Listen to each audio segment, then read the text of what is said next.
The United States stock market has recently formed a new desk cross.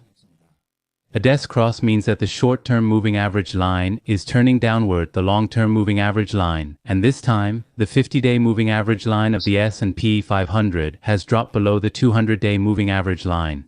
On Monday, before the trade, the 50-day moving average line of the S&P 500 recorded a lower level of 5,748, dropping below the 200-day moving average line of 5,754, which is the first time since March 2022. At that time, the Fed began raising interest rates to curb inflation. A month after the 2022 crash, the S&P 500 fell by about 5%, and after 6 months, it fell by about 7%, reaching a maximum drop of about 12%.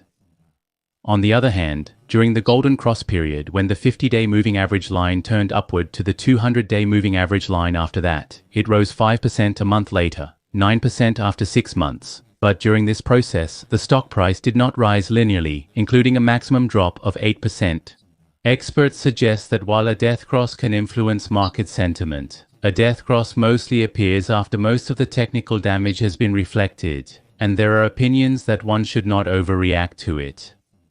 In fact, 1 year after 20 past instances of the death cross, the S&P 500 has shown to have risen in 80% of the cases.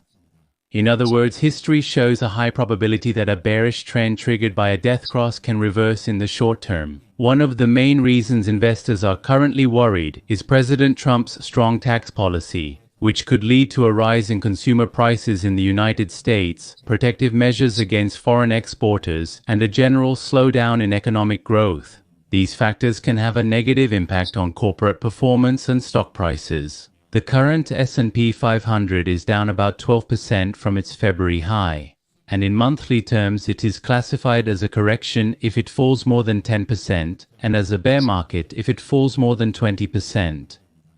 Some believe that by 2025 the desk cross could be a significant signal of a bear market, but the key focus in the future is whether the market will turn this line upward to the S&P 500 5,500 level. And experts say that the behavior of the stock market ultimately depends on how the issue of the endless war is handled after President Trump is confirmed. In a word from Mizihoon, the desk cross may sound ominous, but investors needn't worry too much. Based on the analysis of past history and TradingView, out of the last 10 times the S&P 500 index did not fall further after the desk cross signal in 4 cases. In the 6 cases where the market fell after desk cross formation, the average decline was 10.6%, taking 92 days to reach the bottom. Thus, there were additional declines after the desk cross signal, but those pains were often temporary. On average, the S&P 500 index rose 0.5% after 1 month, 4.7% after 3 months, 9.0% after 6 months, and 13.4% after 12 months.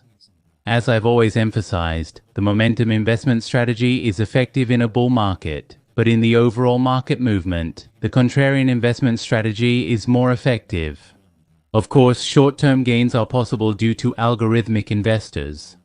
However, looking at historical statistics, I personally believe that now is not the time to sell stocks.